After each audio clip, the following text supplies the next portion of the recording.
Some stories find you when you need them most. This one came to me on a winter night much like the one you're about to read, cold enough to make your bones ache. Quiet enough to hear your own heartbeat. It's a story about a woman who gave away half a loaf of bread 45 years ago and thought nothing of it. About a debt she never knew existed. About the way kindness moves through generations, even when we're not watching. If you've ever felt alone in a world that seems too busy to notice. If you've ever wondered whether the small good things you do really matter, this story is for you. Pull your chair a little closer to the warmth. Let the noise of the day fall away. And let me tell you about the night Grace Holloway opened her door to find a mother wolf begging for help. 3 a.m, Christmas Day, 2024. Grace Holloway woke to a sound she hadn't heard in 45 years. Scratching, weak, desperate, claws dragging across oak. She lay still in the darkness, listening. The cabin creaked around her old bones, settling. Same as hers.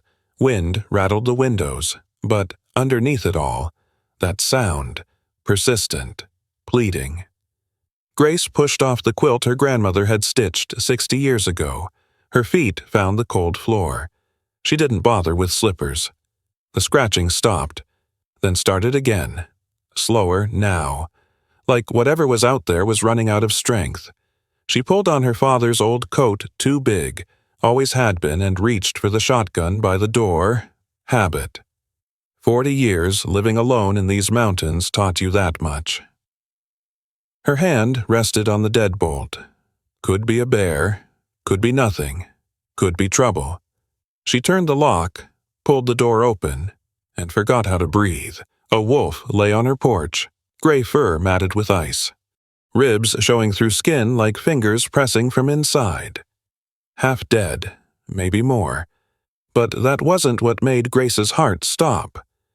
In the wolf's mouth, held gentle as a prayer, was a pup. Tiny. Still. No bigger than a man's fist. The mother wolf lifted her head. Yellow eyes met Grace's. No growl. No fear. No wildness at all. Just one thing. One unmistakable thing. Please. Grace had seen that look before, 45 years ago, in a blizzard that should have killed her, in the eyes of a wolf who saved her life instead. This wasn't the same wolf. Couldn't be. That wolf had been dead for decades. But those eyes, Lord have mercy, those eyes were exactly the same. The mother wolf lowered her head. Gentle as anything Grace had ever seen. She placed the pup on the snow-dusted porch, nudged it toward Grace with her nose. Then she lay down and waited.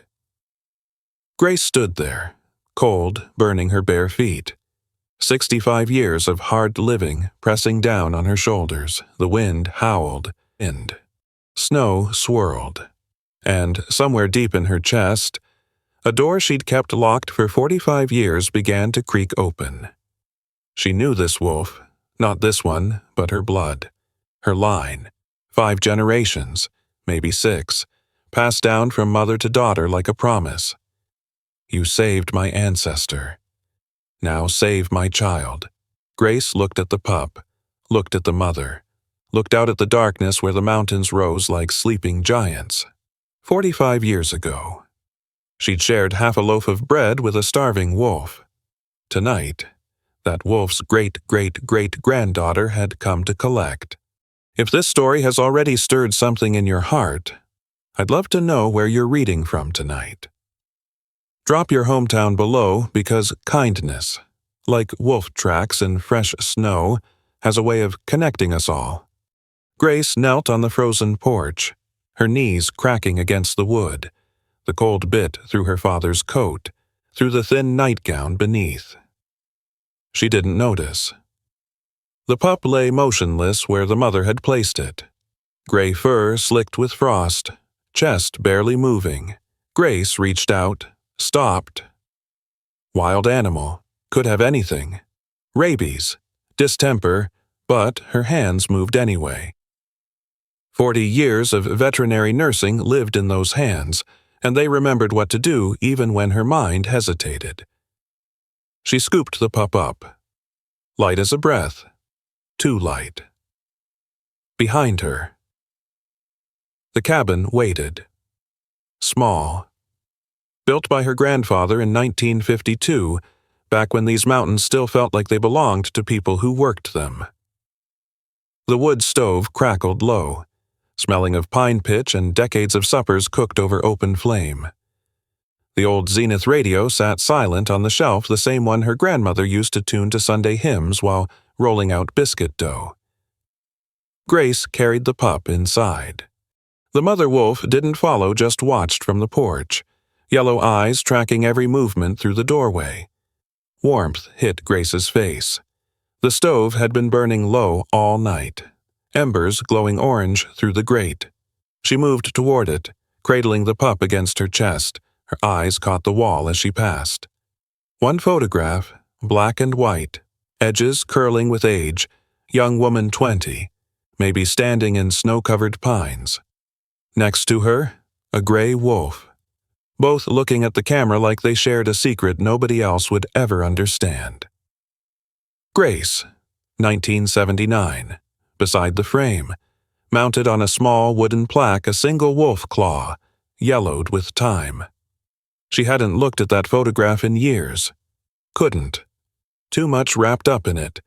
The night she almost died, the wolf who saved her, the choices that came after choices that cost her everything. The pup whimpered against her chest. Grace pulled her attention back. Focus. The animal first, memory later. She laid the pup on the wool blanket near the stove, its hind leg bent wrong, broken, probably from a fall, body temperature dangerously low, breathing shallow, 8 weeks old, maybe, female, treatable, if she moved fast. Grace straightened up, joints protesting. Her medical kit was in the back room. Hadn't been touched in a decade. Supplies would be old. Might work. Might not. She glanced toward the door. The mother wolf still lay on the porch, snow accumulating on her gray back. Not moving. Waiting. How did you find me? The question surfaced before she could stop it. How did you know to come here? The memory came uninvited, the way old wounds do. Christmas Eve, 1979. 45 years ago tonight. Grace had been 20 years old. Fresh from veterinary nursing school in Denver, her certificate still crisp in its folder. She'd come home to Silver Ridge with ideas about opening a practice for wildlife, helping the animals nobody else would touch. Her mother, Margaret, stood in the kitchen, arms crossed, face set like granite. You want to stay in this nowhere town and play doctor for wild animals while Denver, Chicago, real cities would take you in a heartbeat. Grace kept her eyes on the table. I like it here. Mama. Like it? Margaret's voice dropped low. Or scared to leave. The words landed like a slap. You're just like your grandfather, Margaret continued. Head full of dreams about these mountains, and you know what those dreams got him? A heart attack at 62. Alone in that cabin, nobody finding him for 3 days. Grace pushed back from the table. Chair legs scraped against wood. Where do you think you're going? Out? It's Christmas Eve. There's a storm coming. I don't care. She grabbed her coat, her father's old hunting jacket, the one that still smelled faintly of pipe tobacco, and pushed through the door into the cold. The last thing she heard was her mother's voice. Sharp as broken glass. Go on then. Love those wild animals more than your own family. See where it gets you. The door slammed behind her. Snow was already falling, thick flakes catching in her hair. Grace walked without direction, boots crunching through the accumulating white. The pines rose around her like silent witnesses. 1 mile from the cabin, she heard it. A whimper, soft, almost lost beneath the wind. Grace stopped, listened. There again, coming from beneath a fallen pine. She crouched, peering into the shadows. Her breath fogged in the air. Yellow eyes stared back, a wolf. Gray fur matted, ribs pressing against skin, female. Starving, probably hadn't eaten in days. Grace's hand went to her pocket. The half sandwich she'd been too angry to eat at dinner. Ham and bread, wrapped in wax paper. Common sense screamed at her to back away. Wolves were dangerous, everyone knew that.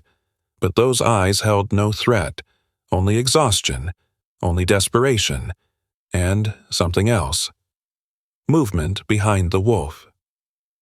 Small shapes huddled against her belly. 3 pups, tiny, eyes barely open, shivering. Grace's chest tightened. She pulled out the sandwich, unwrapped it slowly, placed it on the snow, stepped back 10 paces. The wolf didn't move. Grace waited. Finally, the wolf stretched her neck forward, sniffed, took the bread in her mouth, and then Grace would remember this moment for the rest of her life. The wolf didn't eat. Instead, she turned, tore the bread into pieces, nudged each piece toward her pups. The pups ate. The mother watched.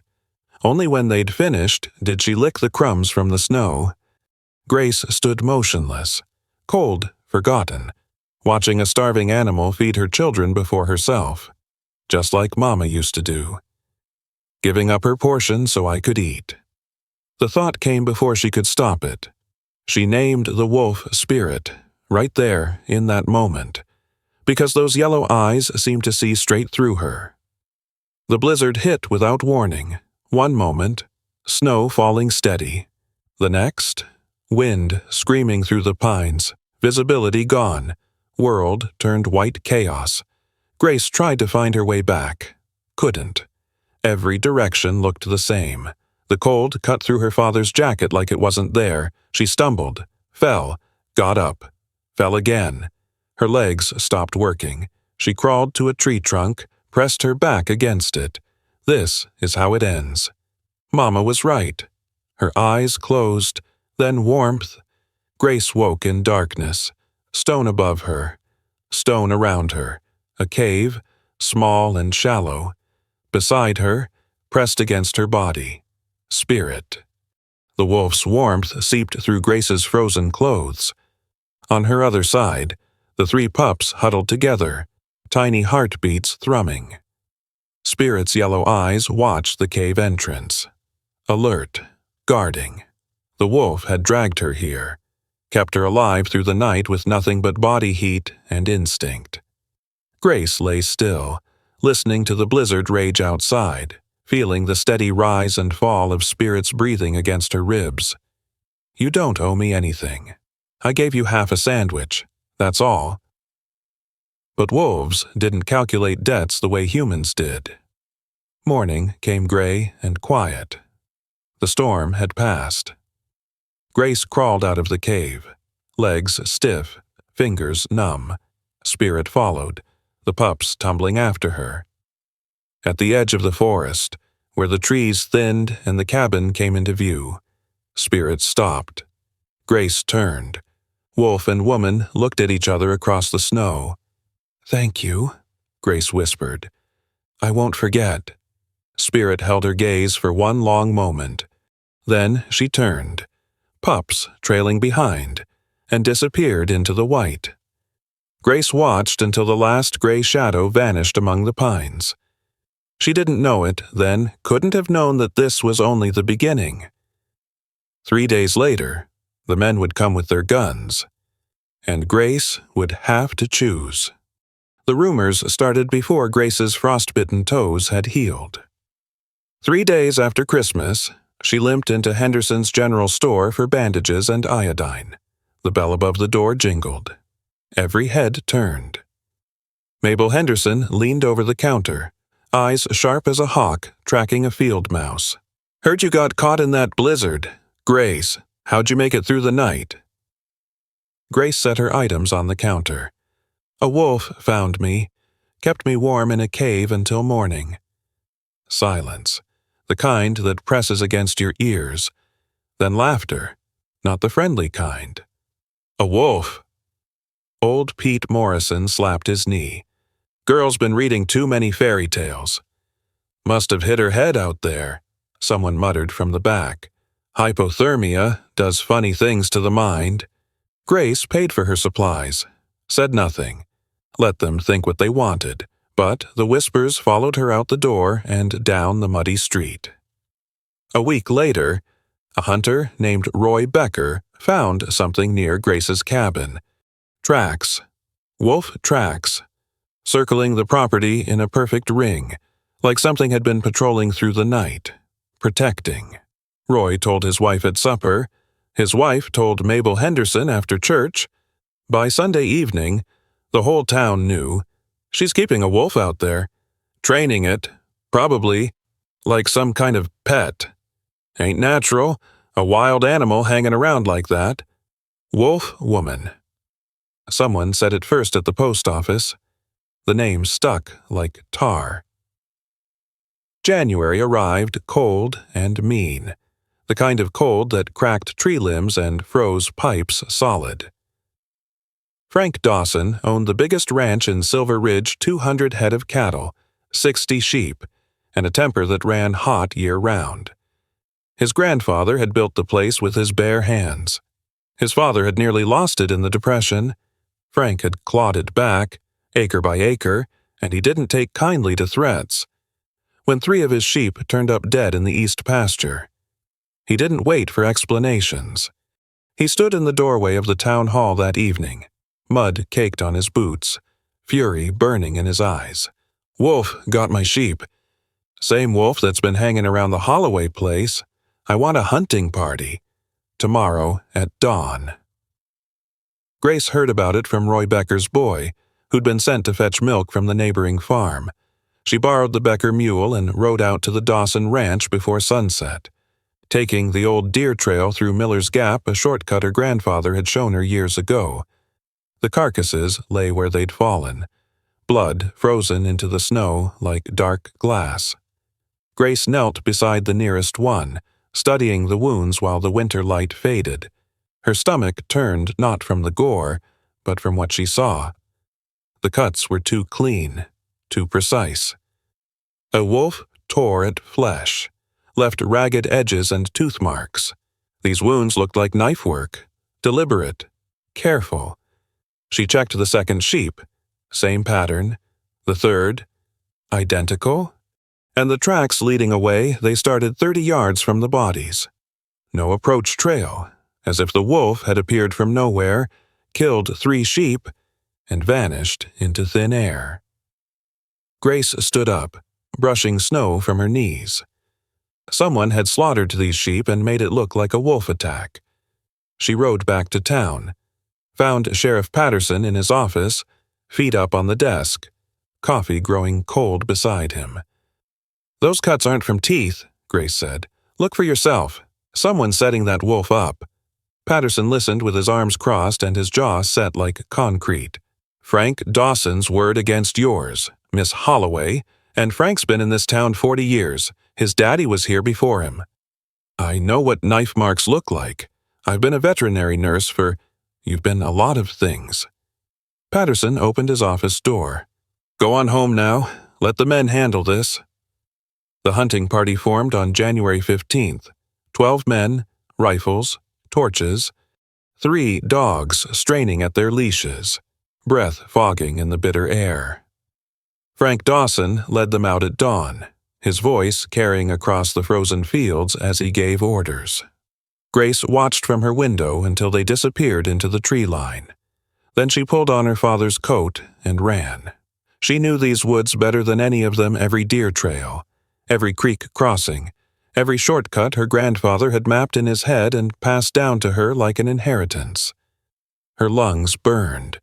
Branches whipped her face, drawing thin lines of blood. She didn't stop. The den was 2 miles north, tucked into a rocky outcrop where a creek had carved out a shallow cave. Grace had found it a week ago, had watched from a distance as Spirit nursed her pups in the gray morning light. She reached it 10 minutes before the hunting party. Spirit stood at the cave entrance, hackles raised, teeth bared. Behind her, 3 small shapes huddled in the darkness, whimpering. Easy, girl. Grace raised her hands. Easy, now? The wolf's growl faded. Those yellow eyes met Grace's and something passed between them. Recognition. Understanding. Grace positioned herself in front of the den, legs planted, arms at her sides. The dogs arrived first, baying and snapping at their leads. Then the men, spreading out in a half circle, rifles raised and ready. Frank Dawson stepped forward. Snow crunched under his boots. Move aside, girl. This ain't your business. Grace didn't flinch. She didn't kill your sheep. Frank. I got tracks say different. Those tracks are fake. Someone's framing her. Frank's face reddened, a vein pulsing at his temple. You calling me a liar? I'm calling you wrong. The rifle came up. Frank sighted down the barrel, aiming past Grace's shoulder at the cave entrance where Spirit crouched, ready to defend her pups. Last chance. Move. Grace's voice came out steady, surprised her. You want to shoot that wolf? Frank? You're going to have to shoot through me first. Silence. 12 men with rifles, 1 woman in a worn coat, a wolf and her pups. The dogs whined, confused by the standoff. Wind rattled through the bare branches overhead. Frank's finger rested on the trigger. His jaw worked. Sweat beaded at his temple despite the cold. Roy Becker spoke up from the back. Frank, she's just a girl. A crazy girl. Still a girl. You shoot her. That's murder. That's the chair. The rifle wavered. 1 second. 2. Frank lowered the weapon, spat in the snow at Grace's feet. This ain't over. Wolf woman, not by a long shot. The men turned. The dogs followed. Grace stood there until the last torch disappeared through the trees and the sound of their voices faded into nothing. Behind her, Spirit emerged from the den, pressed her muzzle briefly against Grace's frozen hand, a touch so light it might have been imagined. Then she gathered her pups and melted into the forest. Gray shadows swallowed by gray trees. Grace walked home alone, her breath clouding in the cold air. The next morning, Henderson's general store was out of everything she needed. The diner had no tables available. Children crossed the street when they saw her coming, their mothers pulling them close and whispering warnings. Her own mother waited in the kitchen, face pale as milk, hands trembling as she gripped the edge of the table. The whole town's talking. Grace, Frank Dawson's telling everyone you're unstable, dangerous, that you threatened him with a weapon. Grace hung up her coat. I didn't have a weapon. That's not what people are saying. Let them talk. Let them. Margaret's voice cracked. You chose a wolf over your own people, over this family, over me. Mama, I did what was right. You did what you wanted, same as always. Margaret turned away, her shoulders rigid. Don't mention that animal in this house again. Not ever. Grace opened her mouth to argue. Stopped. Something in her mother's eyes beneath the anger, beneath the shame, looked almost like fear. Not fear of the wolf, fear of something else, something Grace couldn't name. They lived under the same roof for 15 more years after that night, spoke less with each passing season, became strangers sharing a kitchen table, passing salt without meeting eyes. In the spring of 1995, Margaret's heart gave out.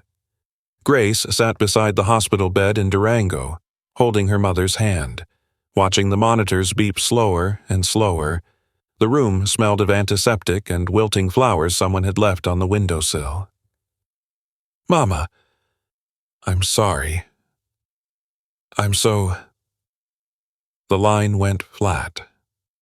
Grace never finished the sentence. 30 years later, sitting in her cabin with a dying wolf pup in her arms. She still couldn't. Spirit never came to the cabin again, but she never really left either. in the weeks following the standoff with Frank Dawson's hunting party. Grace watched for signs. Every morning before the sun crested the ridge, she checked the snow around her property. Every morning, the same thing: wolf tracks, a perfect circle around the cabin, pressed into the white like a message written in a language only she could read.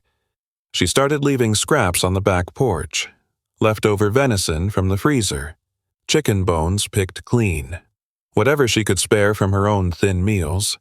Each morning, the scraps were gone. No blood, no mess, just empty snow and that endless circle of tracks. Grace understood. Spirit wasn't a pet, wasn't tame. She was wild, and wild things kept their distance from the human world. But somewhere between that blizzard and that den, something had passed between them, a debt. Maybe, or something older, something that didn't need closeness to survive. The years passed like pages turning in a book nobody was reading. 1980 became 1981. The radio played 9 to 5, while Grace ate supper alone. 1982 brought drought and wildfires that turned the sky orange for weeks. 1983, Reagan was talking about missiles on the television at Henderson's store, but Grace had stopped going into town by then. She took work where she could find at ranches outside Silver Ridge, places where nobody knew about the wolf woman or cared. She treated horses with colic, helped calves through difficult births, stitched up dogs that had tangled with porcupines. The work kept her hands busy and her mind quiet. She never mentioned wolves. In town. People still crossed the street when they saw her coming. Henderson's general store still ran out of items whenever she walked in. Children still whispered her name like a ghost story told around campfires. Grace stopped caring. Or told herself she did. The tracks continued. Different sizes, year to year. The original 3 pups growing into adults. Having pups of their own. The circle never broke. Sometimes Grace wondered how they knew how each new generation learned that this cabin, this woman, meant safety. She figured it was something passed down the way wolves pass down everything through scent, through territory, through the ancient language of blood and instinct. The smell of her on the wind, the taste of her scraps on their tongues. A memory carried not in the mind, but in the body. In the spring of 1984, Grace slipped on a wet rock while crossing Miller's Creek. Her ankle twisted beneath her. Her head struck stone. The world went white, then black. She woke to warmth against her side. Spirit lay 3 feet away, watching. Older now, gray spreading through her muzzle like frost, her movements slower than before. But those yellow eyes hadn't changed. Still sharp, still knowing. Grace tried to sit up. Her head throbbed. Blood matted the hair above her left ear, sticky and warm. Spirit rose. Held Grace's gaze for one long moment, a look that seemed to carry weight. To say something neither of them had words for. Then she turned and disappeared into the underbrush without a sound. Grace limped home alone, told no one. There was no one left to tell. The winter of 1987 came early and stayed late. Snow fell in October and didn't stop until March. Temperatures dropped below zero and held there for weeks, turning the world into something brittle and silent. Old-timers at the feed store said it was the worst winter since '49. Grace heard them talking when she drove past, their voices carrying through her truck's cracked window. She kept the wood stove burning day and night, feeding it logs until her arms ached. She checked the back porch every morning, same as always. The scraps stopped disappearing in December. At first, Grace thought maybe Spirit had found better hunting grounds. Maybe the cold had pushed the pack deeper into the mountains where the elk gathered. She waited, checked, waited some more. 2 weeks, nothing. 3 weeks. The scraps sat untouched, frozen solid, gathering frost. On Christmas morning, 8 years to the day since she'd first met Spirit in that blizzard, Grace opened her front door to fetch wood and found something on the top step. A wolf claw. Single. Yellowed with age. Placed deliberately on the snow, perfectly centered. No tracks leading to it, no tracks leading away. Grace picked it up, held it in her palm, felt the weight of it so small, so light pressing against her chest like a stone. She knew. Didn't need to see a body. Didn't need proof. Spirit was gone. Passed somewhere in the deep woods, probably curled beneath a snow-heavy pine, the way wolves did when their time came, alone, quiet, on her own terms.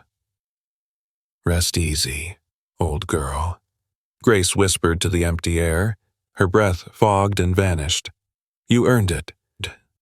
She mounted the claw on a small wooden plaque that afternoon, hung it next to the photograph from 1979, sat in her grandmother's rocking chair and watched the snow fall until the light died and the cabin went dark. But the wolves didn't forget.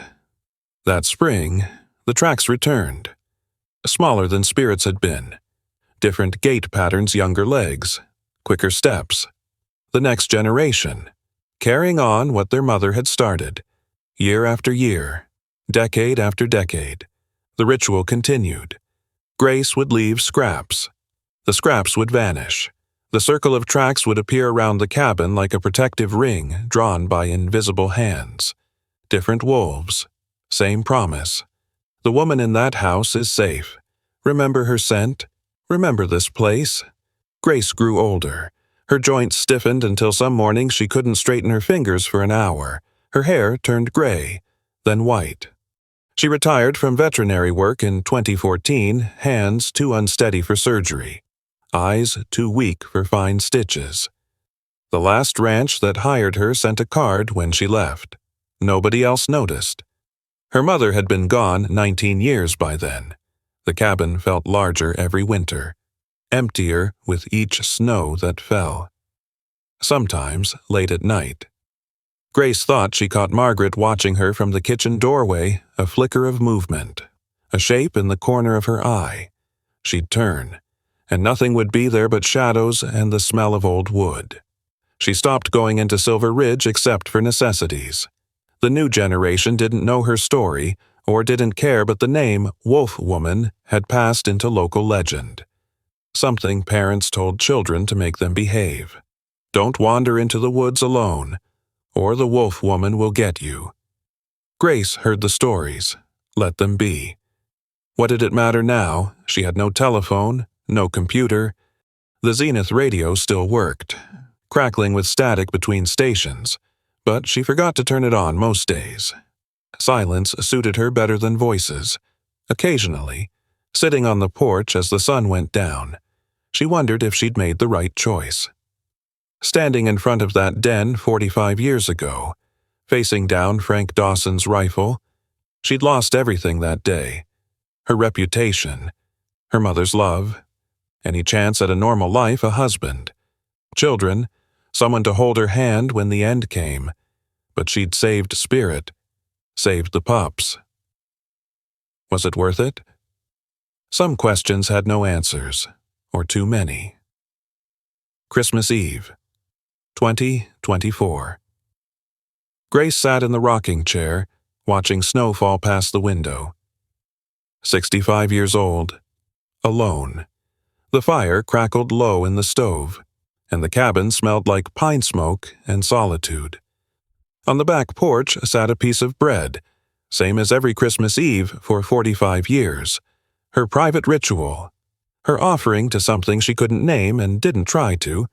She didn't expect anything in return. Hadn't for decades.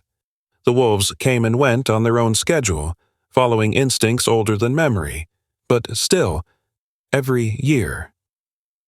She left the bread. Some habits were too deep to break. Some debts never stopped being paid. She fell asleep in the chair, the fire dying to embers. Dreamed of her mother's kitchen, the smell of ham and potatoes.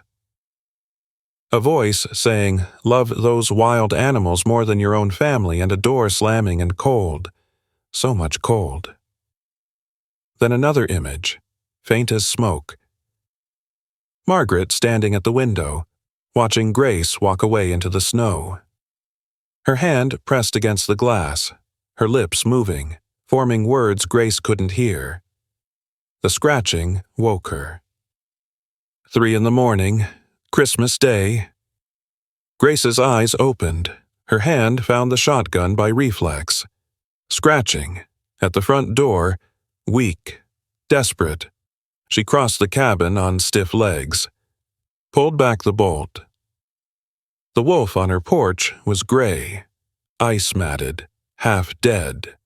In her mouth, a pup, tiny, still.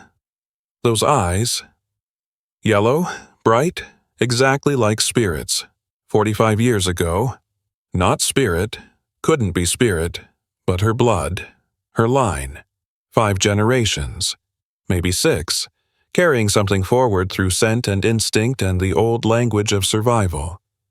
The wolf had hesitated before coming here. Grace could see it in the tracks leading up from the tree line. Circles in the snow, pacing, the ancient war between fear and need playing out in frozen footprints. Finally, need had won. The wolf placed the pup on the porch, nudged it toward Grace with her nose, lay down in the snow, waiting, trusting. Grace looked at the pup, at the mother, at the darkness beyond where the mountains rose silent and cold. Her hands trembled. Her chest ached with something she couldn't name. 45 years ago, she'd shared half a sandwich with a starving wolf, a small kindness, nothing, really. Now, standing on her porch in the freezing dark, she understood something she'd never fully grasped before. Spirit hadn't just survived that night. She'd taught her children something. Who had taught their children? Generation after generation. The knowledge passed down through blood and instinct and the smell of safety on the wind. The woman in that house helped us once. If you ever need help, go to her, and now. 45 years later, the message had finally come due. Grace bent down, scooped the pup into her arms, felt the faint flutter of a heartbeat against her palm. "Come on, little one," she murmured. "Let's get you warm." She carried the pup inside. The mother wolf watched from the porch but didn't follow, not yet. Grace laid the pup near the stove, assessed the damage in the flickering light, broken leg, hypothermia, shallow breathing, treatable. Maybe. She glanced toward the window. The mother hadn't moved. Snow accumulated on her gray fur, turning her into a statue. Her sides heaved with labored breath, too labored, too slow. She's hurt too. Grace hadn't noticed before, too focused on the pup. But now she saw it. The way the wolf lay slightly twisted, the dark stain on the snow beneath her hindquarters, spreading slow and black, not just exhausted, injured, bleeding, possibly dying. Grace looked at the pup in her arms, looked at the mother on the porch. She could save one. Maybe. But both. Grace made her choice.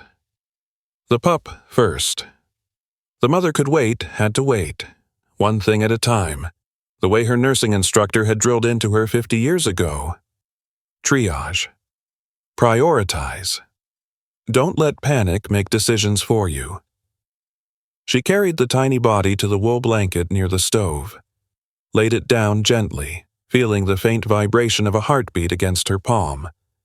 The pup didn't stir, didn't whimper, just lay there, small and still, like something already half gone from the world. Grace's medical kit sat in the back room, shoved behind boxes of old magazines and her mother's sewing machine. She retrieved it with hands that shook more than she wanted to admit, unlatching the metal case in the dim light. Some supplies had expired the dates on the antibiotic tubes long past. Others looked usable. Gauze, tape, splints, a bottle of iodine that had separated but might still work. She'd make do. She always had. Back at the stove, she knelt on the hard floor and assessed the damage by firelight. 8 weeks old, female, hind leg bent at a wrong angle, a clean fracture, probably from a fall off a rock ledge or a tumble down a ravine. Body temperature dangerously low, the small body cold even through the fur. Heartbeat faint but present.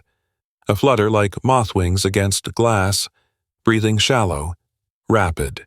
Desperate, the body fighting to keep itself alive. Grace had seen this before. Hypothermia in young animals, the body shutting down piece by piece to preserve what mattered most. Without intervention, the heart would give out within hours. Maybe less.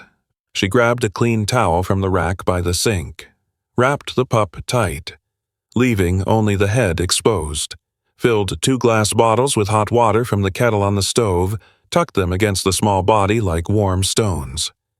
"Don't quit on me now," she murmured, her voice strange in the silent cabin.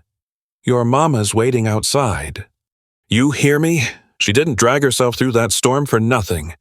The pup's eyes stayed closed, but beneath Grace's fingers, the heartbeat seemed to steady. Slightly. Just enough. She turned her attention to the leg. The break was clean, no bone-piercing skin. No compound fracture to worry about. That was good. Easier to set. Less risk of infection. Better chance of healing straight. She found 2 wooden tongue depressors in the kit, relics from another decade. Medical tape, stiff with age but still functional. She'd need to straighten the bone before splinting, align the pieces so they could knit back together. Grace positioned her hands, left hand above the break, right hand below. Took a breath. "This is gonna hurt, little one. I'm sorry."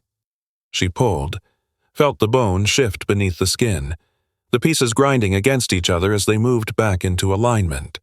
The pup yelped a thin, reedy sound that cut through the cabin like a blade through paper. I know. Grace kept her voice steady, calm, the same tone she'd used 1,000 times with frightened animals over 40 years. "Almost done. Almost there now." The bone aligned. She held it in place with one hand while reaching for the splints with the other. Her fingers fumbled, dropped the tape, picked it up, tried again. Sweat beaded on her forehead despite the cold seeping in from the windows. Her lower back screamed from bending over. She ignored it, the way she'd learned to ignore most of what her body told her these days. Splint in place, tape secured. Not pretty, but functional. The pup whimpered softly. Grace stroked her head with one finger, feeling the delicate skull beneath the fur. "Good girl? Good girl? Worst part's over now." She named her Ember, right then. For the color of her fur where the firelight caught it, not quite gray, not quite brown, but something in between. Warm, alive, like a coal that refused to go out, now feeding. The pup was too weak to nurse, too young for solid food. Grace needed milk, something close to what a wolf mother would provide. She rummaged through the pantry, her knees protesting as she crouched, found a tin of powdered milk she kept for emergencies. The label faded, but the seal intact. Mixed it with warm water in a chipped ceramic bowl. Added a spoonful of corn syrup from the back of the shelf, extra calories to fight the cold. Not perfect, but close enough to keep a body alive. She didn't have a bottle, didn't have a nipple small enough for a wolf pup's mouth. An eyedropper. Old, glass. The rubber bulb cracked but still holding air. Grace filled the dropper, held Ember's head up, cradling the tiny skull in her palm. Squeezed a single drop onto the pink tongue. Nothing. Another drop. The pup's mouth twitched, opened slightly. Grace squeezed again. This time, Ember swallowed. "That's it. That's my girl. Come on now." Drop by drop, one at a time. The cabin clock ticked on the wall, the same clock her grandmother had wound every Sunday morning for 40 years. The fire crackled and popped, sending sparks up the chimney. Outside, wind pressed against the windows like something trying to get in. Grace lost track of time. Her arm cramped from holding the dropper steady. Her knees ached from kneeling on the hard floor. She didn't stop.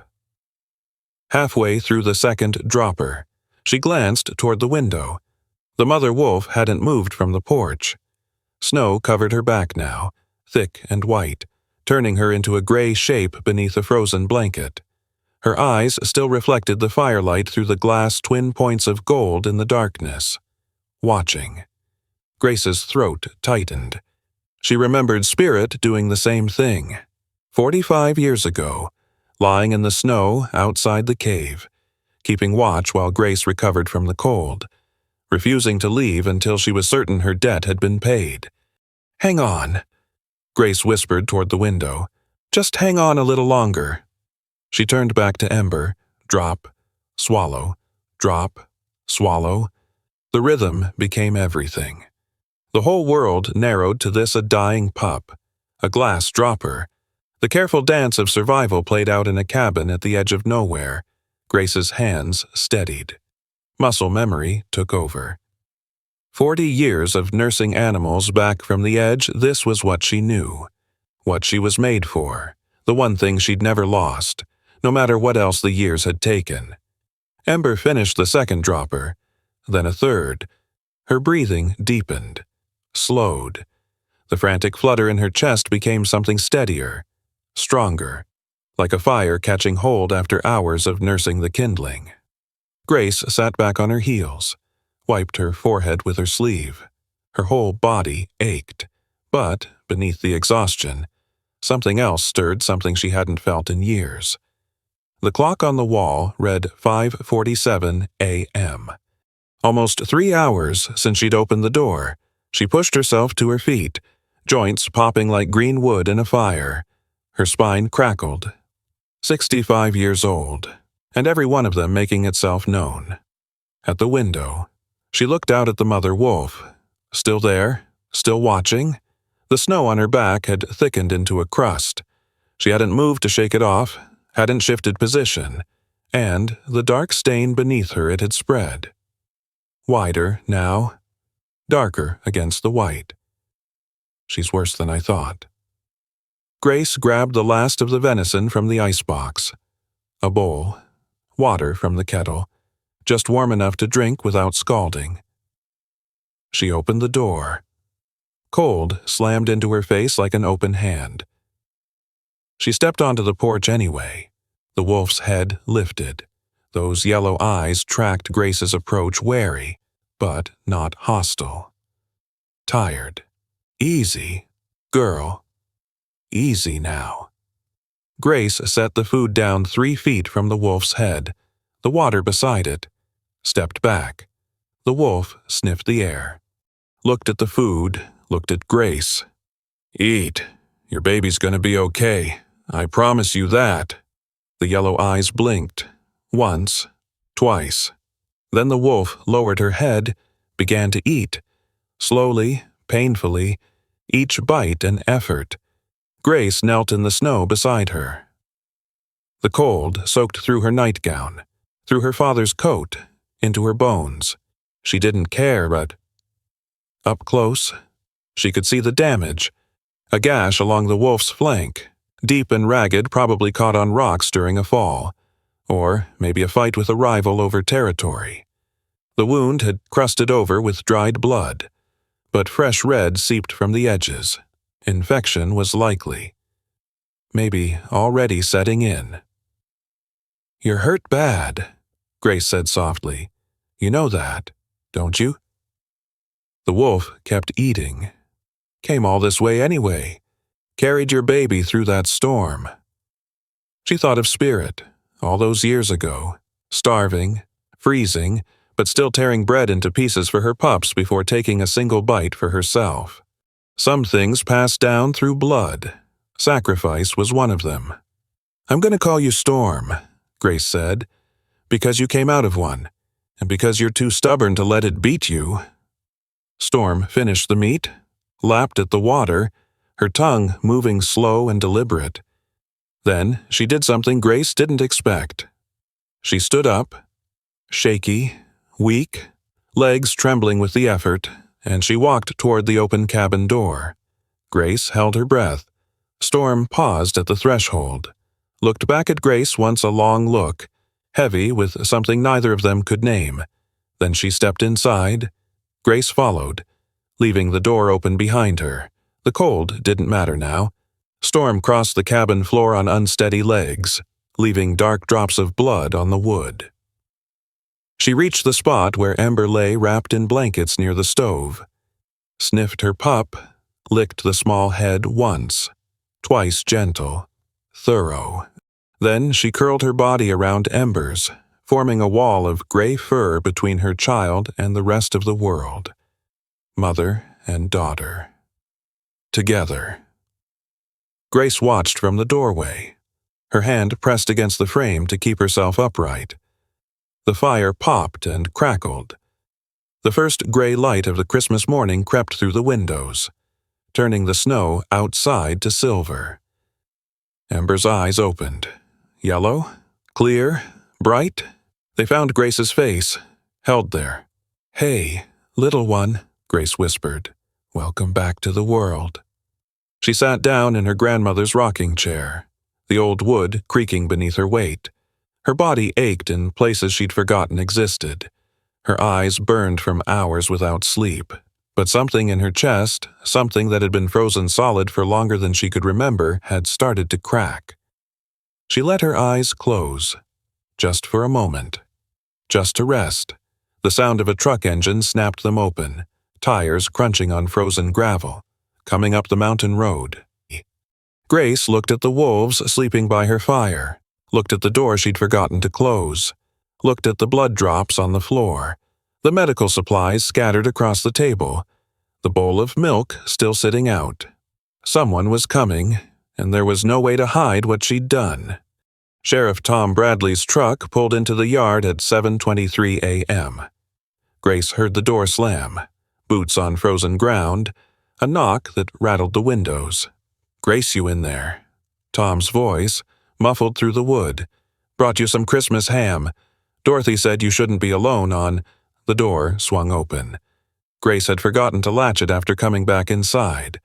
Tom stepped through, stopped dead. His hand went to his hip, to the gun. Sweet mother of— He didn't finish. His eyes locked on Storm, on Ember, on the blood drops trailing across the cabin floor like a confession written in red. Storm's head lifted, yellow eyes fixed on the intruder. A low growl rumbled in her throat, vibrating through the floorboards. Grace pushed herself up from the rocking chair. Her legs shook. "Tom, listen to me. Are you out of your mind?" He backed toward the door, hand still hovering over his weapon. "Those are wild animals. Wolves. They could tear you apart. They won't. She came to me for help. Her pup was dying." Tom's face shifted, confusion giving way to something else, something Grace had seen before, 45 years ago, in the eyes of men carrying rifles toward a den. Fear, disgust, the kind of judgment that didn't need words. "The wolf woman stories," he said slowly. "All these years, I figured folks were exaggerating, making things up to scare their kids. Tom, please, I gotta call this in." He was already retreating, his boots finding the porch. "Wildlife Services, they'll need to come assess the situation. This ain't legal. Grace, you can't just— Give me a few days. Until the pup's strong enough to travel, that's all I'm asking." Tom shook his head. His face had closed like a door. "Can't do that. I'm sorry. It's the law." He was gone before she could say another word. The truck engine roared to life. Tires sprayed gravel as he backed down the mountain road. Grace stood in the doorway, cold air pouring over her, watching the taillights disappear around the bend. By noon, the whole town knew. They came in trucks and on foot, parked along the road in a ragged line. stood in clusters at the edge of Grace's property, pointing, whispering, their breath fogging in the winter air. Grace watched from the window, counted 17 people, then 23, then more, their figures multiplying like crows gathering around something dead. She recognized faces. Mabel Henderson's granddaughter, the one who worked at the bank, the new pastor from First Baptist, standing apart with his arms crossed, kids in bright winter coats who hadn't been born when Grace stood in front of Spirit's den. They weren't here to help. They were here to see, to confirm. Like a circus, like an animal in a cage, Grace pulled the curtain shut. Her hands trembled against the fabric. The voices carried through the thin walls anyway. Always knew she was crazy. Living up here alone all these years, talking to herself. My grandpa told me about her. Said she turned her back on her own mother for a wild dog. Look at this place. Falling apart. Smells like a kennel. Probably. She's been living with animals so long she forgot how to be human. Poor thing. Dementia. Most likely, loneliness does terrible things to a person's mind. Grace pressed her palms flat against the kitchen table, steadied herself. The wood grain blurred beneath her eyes. Don't listen. They don't know. They don't understand. But the voices kept coming, sharper now. My daddy always said she was touched in the head, wanted to marry a wolf instead of a man. That's why she never had children. No man would have her. Somebody should call the county, have her evaluated. Clearly not fit to live on her own anymore. A laugh, high and sharp and cruel, then a voice Grace didn't recognize, young, female, carrying across the yard like it was meant to be heard. You know what my great-uncle Frank used to say? He said there was something wrong with her, something unnatural. Said she cared more about that animal than any human being. That's why her mama died broken-hearted. Couldn't stand the shame of what her daughter had become. More laughter, agreement. Lucky the old woman passed when she did. Margaret Holloway was a good Christian lady. Can you imagine watching your own daughter turn out like this? Grace's knees buckled. She caught herself on the table's edge, fingers white against the wood, her chest heaved. Something was breaking inside her, something she'd held together for 45 years through sheer stubbornness and the refusal to let them win. They thought she was crazy, unnatural, an animal herself, and her mother. Lucky the old woman passed, Margaret, who had stood in this very kitchen and told Grace to choose, who had died without saying goodbye, who had spent her last years in silence because her daughter loved a wolf more than her own family. Grace slid down until she was sitting on the cold floor, back against the cabinet. Her chest heaved, but no tears came. Just a dry, choking pressure that wouldn't release. 45 years. She'd endured the whispers, the isolation, the slow erasure from every part of normal life. She'd told herself it didn't matter, that being right was enough, but this sitting on her kitchen floor while strangers laughed outside her window, while they picked apart her life and her mother's memory like vultures on a carcass. This was different. The shame crawled across her skin, settled into her bones, made her want to sink through the floorboards and disappear into the frozen earth below. Storm padded over, pressed her muzzle against Grace's shoulder. A gesture of comfort, of trust. Grace flinched away. This is your fault, all of it. The thought rose up ugly and unfair, she knew that. But she couldn't stop it. If you hadn't come here, if you'd just died in the woods like you were supposed to. She looked at Storm, at those yellow eyes, so like spirits. At the wound still seeping on her flank. They're going to take you, cage you, or put you down, an ember, tiny ember, barely alive. They'll send her to some facility. She'll never run free, never know what it means to be wild. The voices outside grew louder. Someone was calling for Tom to come back with reinforcements from the wildlife office in Durango. Grace stood up. Her legs wobbled. Her vision swam with exhaustion and something worse. She crossed to the door, opened it. Storm followed. Ember limping behind on her splinted leg. Grace pointed toward the trees. Her voice came out broken. Wrong. Not hers at all. Go! Take your baby and go. Don't come back here. Storm tilted her head, confused. Go! Grace's voice cracked like ice breaking. I don't want you here. I don't need you. Get out. She grabbed a pot from the porch railing, threw it toward the wolves. It clattered against the steps, loud in the sudden silence. Storm flinched backward. Ember whimpered. Grace threw another pot. A broom. Whatever her hands found, get out. Leave me alone. Storm's eyes, those yellow eyes that had looked at her with trust, with gratitude, with something that might have been love, went flat. Distant. The wolf turned, picked up Ember gently in her mouth, looked back at Grace one last time, then she walked into the forest. Gray shapes swallowed by gray trees. Gone. Grace stood on the porch, surrounded by the debris of her outburst. The crowd watched in silence. Some of them were smiling. She'd done it, protected them from whatever was coming. No. The truth hit her like a fist to the chest. She hadn't protected anyone. She'd done exactly what her mother had done 45 years ago, pushed away the thing she loved most because she was terrified of what people would think. Love those wild animals more than your own family. Margaret's words, Margaret's voice, echoing across the decades. Grace had become her mother. She sank to her knees on the frozen porch. The wood bit into her skin. The crowd murmured. Someone laughed. Grace didn't hear them.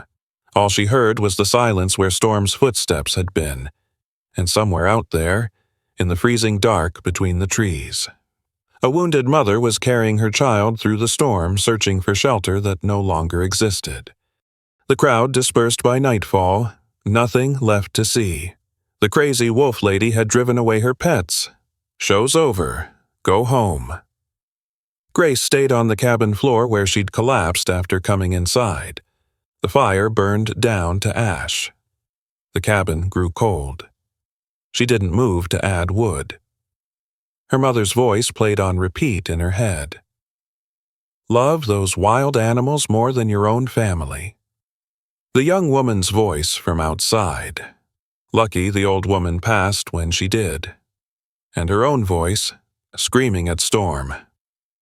I don't need you. Get out. Grace pressed her cheek against the floorboards. They smelled like pine smoke and decades of solitude. She thought about dying, not with any plan. Just tired, bone-tired. The kind of exhaustion that made closing your eyes forever seem like relief. Mama was right. I'm going to die alone in this cabin.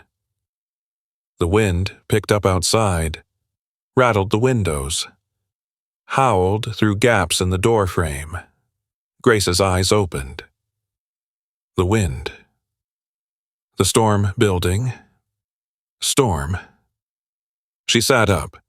Her joints screamed. Storm and Ember were out there. In the blizzard, Ember with her broken leg. Storm with her wounded flank, already weak from blood loss. Grace had sent them out to die. No. The word rose from somewhere deep.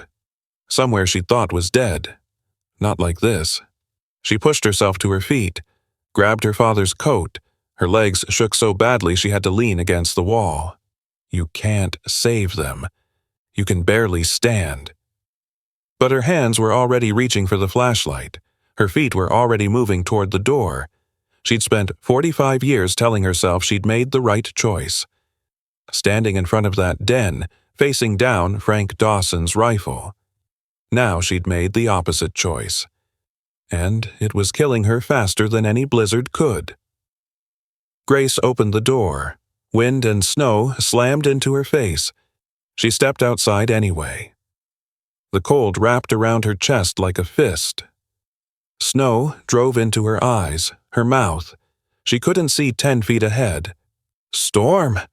Her voice disappeared into the white ember. No answer, just wind.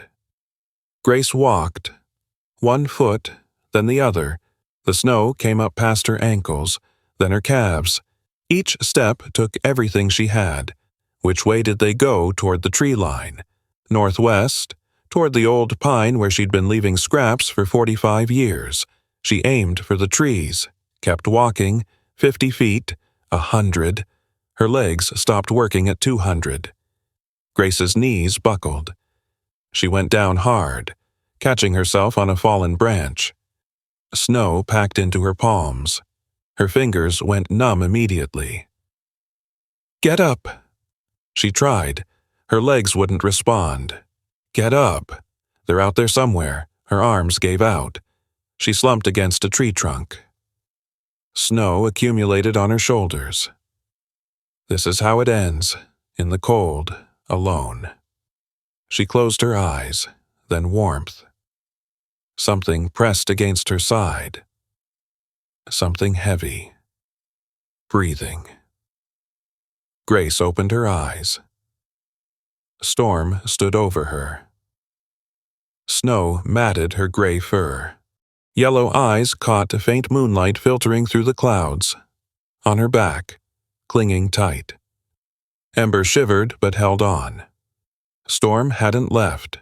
She'd been waiting. Just out of sight. The way Spirit used to wait. The way wolves had been waiting for 45 years. The wolf lowered her head, clamped her teeth gently around Grace's sleeve. Pulled. Grace's arm moved, then her shoulder, then somehow her legs found purchase. She stood, barely, leaning half her weight on Storm's broad back. They walked together. Woman and wolf. Step by agonizing step, back toward the cabin. Halfway there, Grace's foot caught on something buried in the snow. She stumbled, caught herself on a tree trunk. Her flashlight beam swept across the ground. Metal. Rusted. Half buried near the roots of the old pine, the same tree where she'd left scraps for decades. A tin box. Grace had stood at this tree 1,000 times, but the ground had always been covered. Packed dirt in summer. Snow in winter. She'd never noticed anything buried there. The storm must have shifted things. Erosion. The earth giving up its secrets. Her frozen fingers scraped at the snow. The dirt. The lid came off with a screech of oxidized metal. Inside an envelope, yellow with age. Water-stained at the edges, but intact. Her mother's handwriting on the front. For Grace. Grace's hands shook. Not from cold. She opened the envelope, unfolded the letter inside. The paper crackled. Fragile as old skin. The date at the top, December 1994, 1 year before Mama died. Grace, I know you'll never read this. I'm too much of a coward to give it to you, so I'll leave it here, where you come every night to feed that wolf. Maybe someday you'll find it. I need to say something I should have said 45 years ago. I'm sorry. I was wrong to make you choose. Wrong to be ashamed of you. Wrong to shut you out all these years. You stood in front of a rifle to protect something that couldn't protect itself.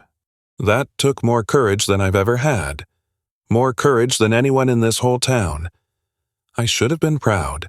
I was too stubborn to admit it. You're my daughter. The best parts of me are in you, and the worst parts too. We're both too proud to back down. Too proud to say we're sorry until it's almost too late. But I'm saying it now. I love you. I always have. I just didn't know how to show it. If you find this letter, know that I forgive you, not that you need my forgiveness. You did nothing wrong, and I hope I pray that someday you can forgive me too. Always. Mama Grace read the letter twice, 3 times. 30 years she'd believed her mother died hating her. 30 years she'd carried the weight of that unfinished sentence. Mama, I'm sorry. Her mother had already forgiven her, had been proud of her, had just been too stubborn to say it out loud. Grace looked up at the sky. Snow fell on her face, melted on her cheeks. I hear you, but... Mama, she whispered. I hear you now. Storm nudged her shoulder. Grace folded the letter carefully, tucked it inside her coat, against her heart. Then she let the wolf lead her home. Morning came gray and quiet. Grace woke in her grandmother's rocking chair, the letter pressed against her chest. Storm and Ember lay curled together by the fire, gray fur rising and falling with each breath. The cabin smelled like wood smoke and wet wolf and something else, something Grace hadn't felt in years. Warmth that had nothing to do with the fire. A knock at the door. Grace rose. Her body ached everywhere, but the ache felt different now, earned. She opened the door. Sheriff Tom Bradley stood on the porch, hat in his hands. Snow dusted his shoulders, dark circles under his eyes. I came to apologize. Grace said nothing. Tom shifted his weight. What I did yesterday calling folks, letting them come up here like it was entertainment that was wrong. My daddy would have done the same thing. He paused. I always told myself I was better than him. Turns out I'm not. Not yet. Grace studied his face, saw the lines around his eyes, the weight of 60 years pressing down. Your father was wrong about those sheep, she said quietly. Someone set that wolf up. I always knew it. Tom nodded. Frank Dawson's foreman confessed on his deathbed, 10 years back, said Frank paid him to do it, wanted an excuse to run you out of town. 45 years, because of a lie. Why didn't you tell me? Would it have changed anything? Tom met her eyes. Figured telling you would just open old wounds. Maybe he was right. You gonna report me? Grace asked. Tom looked past her at Storm and Ember by the fire. Report what I don't see anything here but an old woman and her dogs. He put his hat on, turned to leave, stopped. Merry Christmas, Grace. Then he was gone. Spring came late that year. Storm grew weaker as the snow melted. Her wound had healed, but something deeper was failing. Grace recognized the signs from 40 years of nursing. On a warm April evening, Storm walked out to the porch, lay down facing the mountains. The setting sun turned her gray fur to gold. Ember curled beside her mother. Grace sat in the rocking chair, close enough to touch. Storm's breathing slowed. Her eyes found Grace's face. Thank you, Grace whispered, for coming back, for letting me say goodbye this time. Storm's tail moved once, a faint acknowledgement, then her eyes closed. Grace buried her at the edge of the forest, where she could watch over the cabin forever. Christmas Eve, 2025. 1 year later. Grace sat by the fire, her mother's letter soft from handling. She'd read it every day since finding it, would probably read it every day until she died. A scratch at the door. Grace opened it. Ember stood on the porch, full grown now, sleek and strong. Behind her, 2 pups tumbled over each other in the snow, gray fur, yellow eyes. Ember had a family of her own. Grace knelt down, her knees protesting. One of the pups sniffed her hand, licked her fingers with a warm, rough tongue. Well, hello there, Grace said softly. You've got your great-great-great-grandmother's eyes. You know that... Ember watched, waited, then turned and led her pups toward the tree line. At the edge of the forest, she looked back once. Grace raised her hand. Ember disappeared into the trees. Grace stood on the porch until the last gray shadow vanished. She knew what she'd find tomorrow morning, the same thing she'd found every morning for 46 years. Wolf tracks circling the cabin, a promise kept across generations. 46 years ago, she'd shared half a loaf of bread with a starving wolf. Tonight, watching Ember's pups tumble through the snow, she finally understood. Some debts weren't debts at all. They were love. Passed down from mother to child, never asking to be repaid. And love, like tracks in fresh snow, might fade with time. But it never truly disappeared. If your chest feels a little heavy right now, that's all right. Some stories settle into us that way, quiet and tender, like snow collecting on a windowsill while we sleep. Many of us have carried words we never got to say. Many of us have loved something or someone without recognition, without anyone understanding why it mattered so much. Some of us know what it is to stand alone when standing alone was the only honest choice. Some of us are still waiting for a letter that may never come, or holding one we found too late. We don't need to make sense of any of that tonight. Some things aren't meant to be understood. They're just meant to be felt, and then allowed to rest the way Grace finally let her mother's words rest against her heart after 30 years of silence. It's okay if something in this story touched a place you haven't visited in a while. It's okay to let it stay there, unfinished, the way so many things in life remain. Thank you for sitting with me through the cold and the waiting.